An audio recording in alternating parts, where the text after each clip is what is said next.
bénis dans le nom suprême de Jésus-Christ. Que le Seigneur bénisse sa parole et nous accorde la grâce de pouvoir l'appliquer, car la parole déclare que si vous savez ces choses, vous êtes heureux pourvu que vous les pratiquiez. Merci Père de nous aider à parler de ta part. Merci pour l'honneur. Au nom de Jésus-Christ. Amen.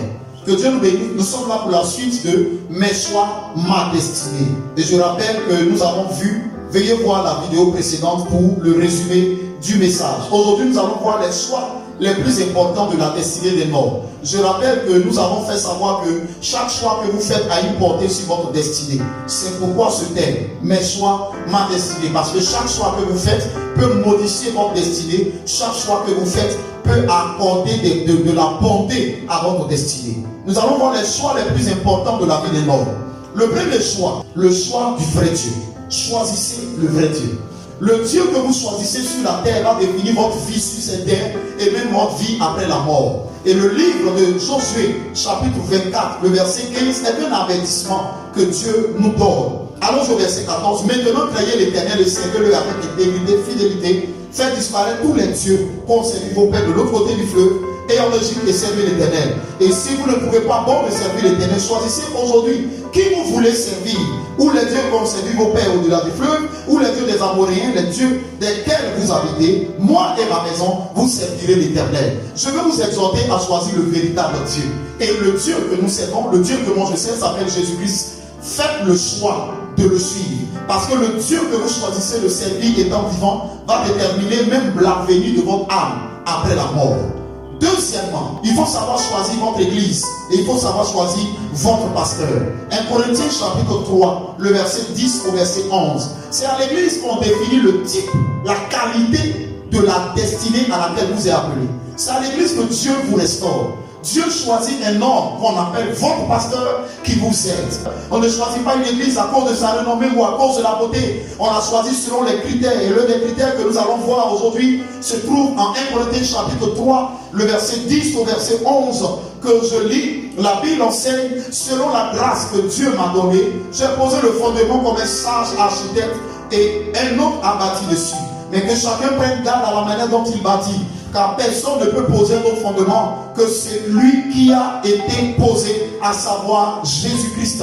Écoutez-moi, il faut faire le choix. Il faut faire le choix d'une bonne église et d'un pasteur. Cela déterminera la qualité de la bénédiction que vous allez recevoir. On ne choisit pas une église à cause de sa renommée, ou on ne choisit pas un pasteur à cause de sa renommée. Ces choses sont définies selon Christ.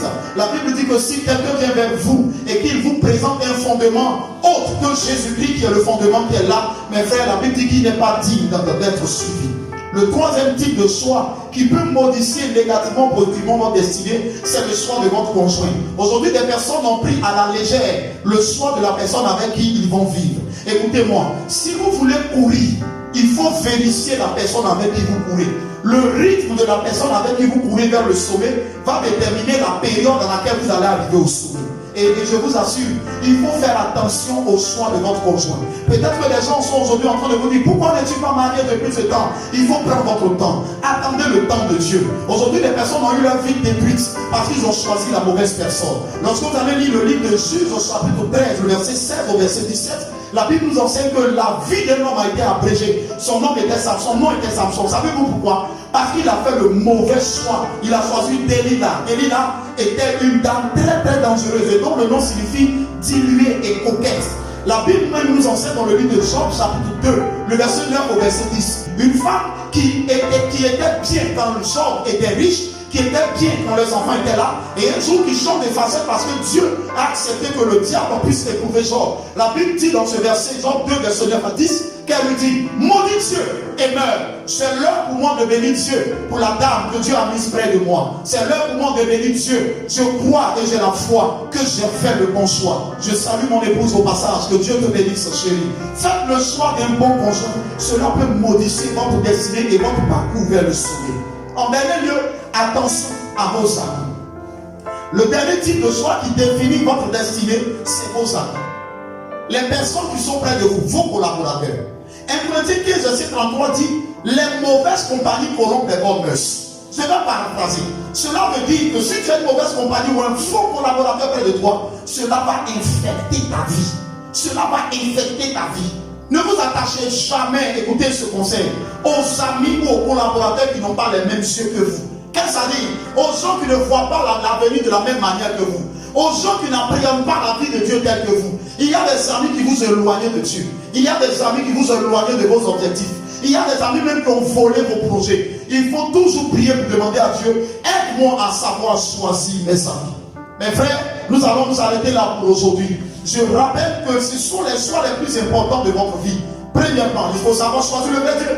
Deuxièmement, il faut savoir choisir son église et son pasteur. Troisièmement, il faut savoir choisir son conjoint. Quatrièmement, il faut savoir choisir ses amis. Que le Seigneur nous aide, qu'il nous accorde la grâce au nom suprême de Jésus de savoir faire de bons choix, qui nous ouvre les yeux, qui nous donne l'intelligence divine. Si quelque part nous avons fait de mauvais choix, que Dieu rachète nos pas, qui nous ramène et que l'Éternel nous conduise selon ce que David a dit. L'Éternel est mon berger, je ne manquerai de rien. Que Dieu soit votre berger au nom suprême de Jésus. Rendez-vous demain à nos différents cultes et que la grâce de Dieu bénisse votre week-end. Shalom.